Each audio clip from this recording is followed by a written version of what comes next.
Assalamualaikum warahmatullahi wabarakatuh. Jumpa lagi dengan saya, Slamet Ginting. Pemirsa, dalam beberapa hari terakhir ini ada diksi-diksi yang menjadi perhatian masyarakat. Pertama, tentu saja diksi adili Jokowi. Yang kedua, kabinet gemuk. Ini kritik terhadap pemerintahan Presiden Prabowo Subianto. Kemudian kata endasmu yang diucapkan juga oleh Presiden Prabowo.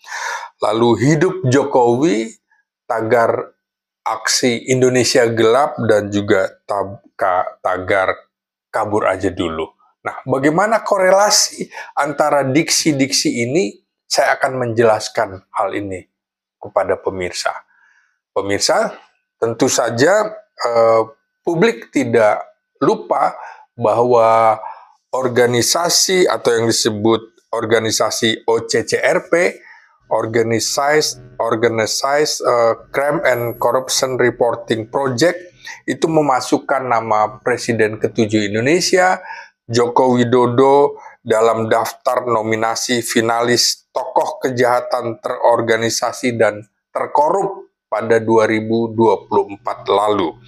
Nah, Jokowi dianggap terlibat dalam tindakan korupsi yang menguntungkan pribadi sepanjang menjadi Presiden Indonesia pada 2014 hingga 2024. Nah, kebijakan Presiden Jokowi ini tentu saja dicatat publik menjadikan Indonesia berada dalam rentang indeks demokrasi terburuk di era reformasi, dan juga indeks korupsinya juga termasuk yang terburuk di era reformasi ini.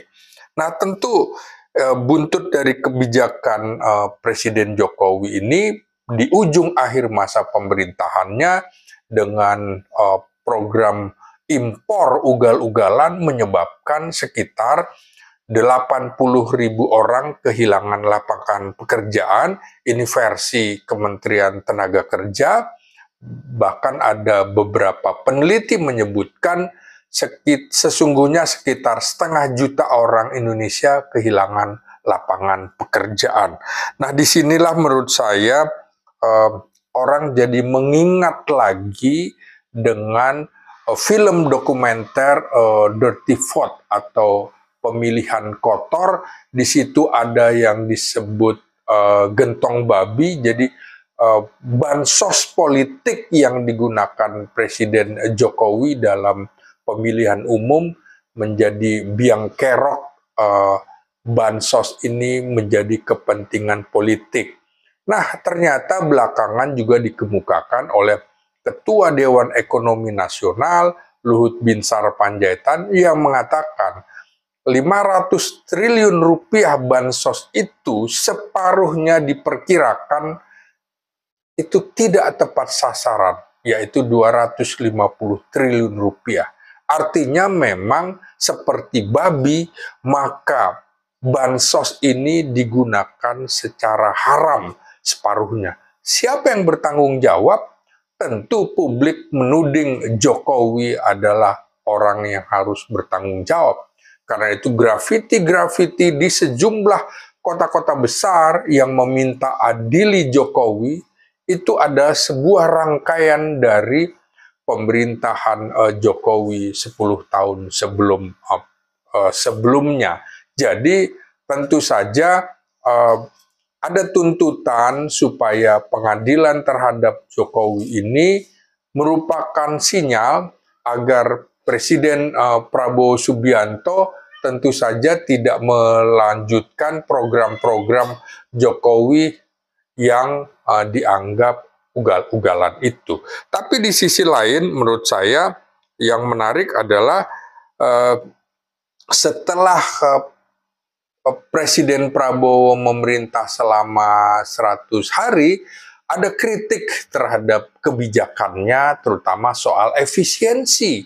Di tengah maraknya tuntutan agar pemerintah melakukan efisiensi, tapi Presiden Prabowo Subianto justru melakukan yang disebut kabinet gemuk. Kabinet gemuk inilah yang justru dituding juga oleh publik Prabowo itu tidak efisien. Contohnya membentuk 48 kementerian, dan di situ juga menyebabkan ada 48 menteri, 55 wakil menteri, 5 kepala badan baru, dan ini kemudian juga disertai dengan staf-staf khusus dari lingkaran presiden, wakil presiden, para menteri, para wakil menteri, para kepala badan, belum juga ada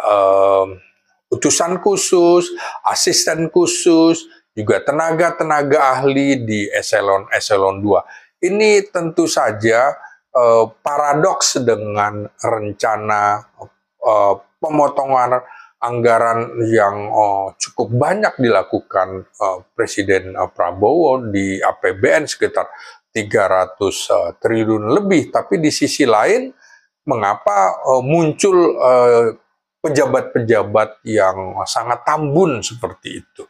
Nah, di tengah-tengah kritik seperti itu, tiba-tiba Presiden Prabowo dalam pidatonya mengatakan juga efisiensi itu atau kritik kaum terpelajar, para akademisi dianggap sebagai dengan kata-kata ndasmu, yang artinya kurang lebih sama dengan dungu, seperti sering dikemukakan oleh pengamat politik Rocky Gerung. Nah, ini tentu saja membuat publik marah, terutama kaum terpelajar, mahasiswa, kemudian melakukan aksi cukup besar-besaran sejak hari Senin tanggal 17, bahkan rencananya sampai tanggal 19 atau 20 Februari ini dengan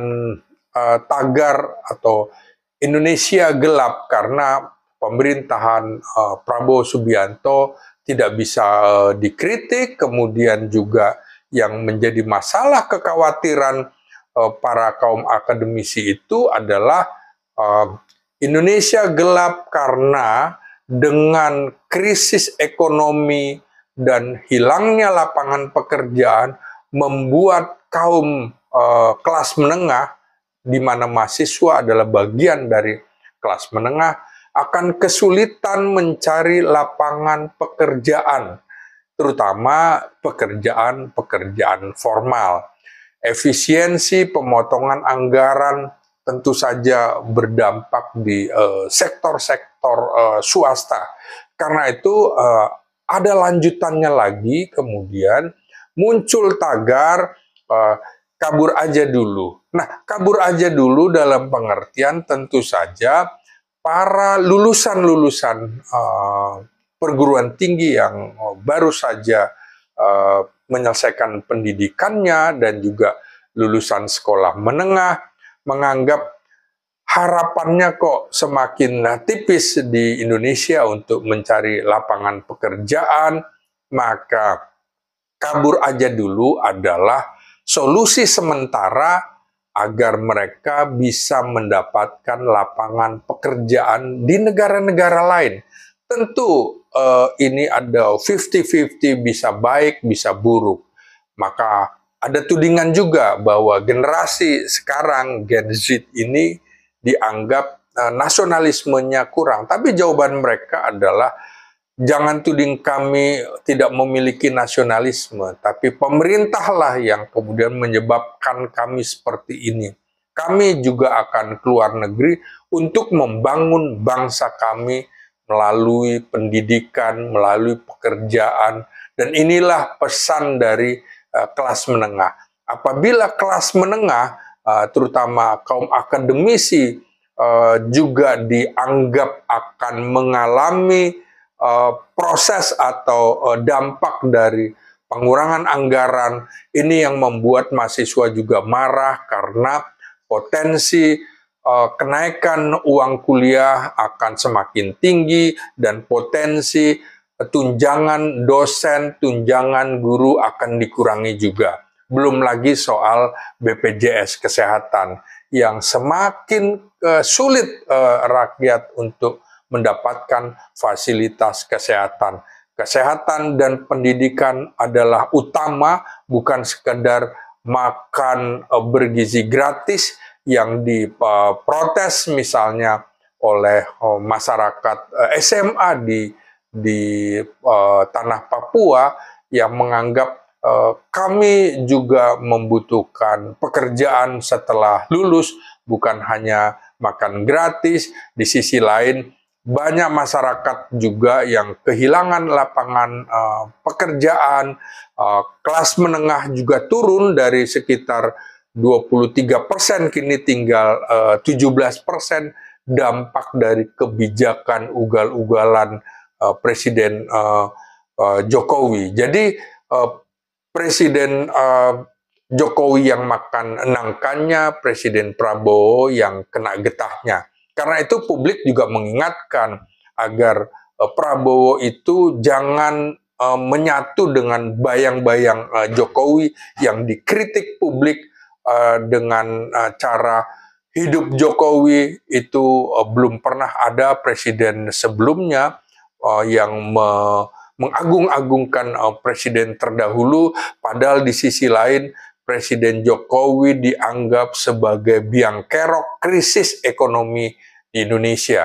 Saya kira ini korelasi antara diksi-diksi yang berkembang dan tentu kita berharap nasionalisme tetap ada dalam diri generasi muda kita, dan ini juga tuntutan bagi pemerintah, termasuk permintaan efisiensi itu harus dilakukan oleh elit terlebih dahulu. Kalau rakyat sudah mengencangkan ikat pinggang tanpa harus disuruh, bahkan pada lubang yang terakhir yang paling sempit sudah dilakukan. Sementara dengan banyaknya pejabat, maka negara harus membiayai rumah dinasnya, mobil dinasnya, belum lagi fasilitas-fasilitas kenegaraan lainnya. Ini tentu menjadi menarik ketika Prabowo menuliskan tentang paradoks Indonesia. Sekarang publik menuding inilah paradoks Prabowo Subianto. Prabowo harus mendengarkan kritik kaum cendekiawan yang tidak dianggap pada masa pemerintahan Jokowi. Sekian, semoga bermanfaat. Wassalam.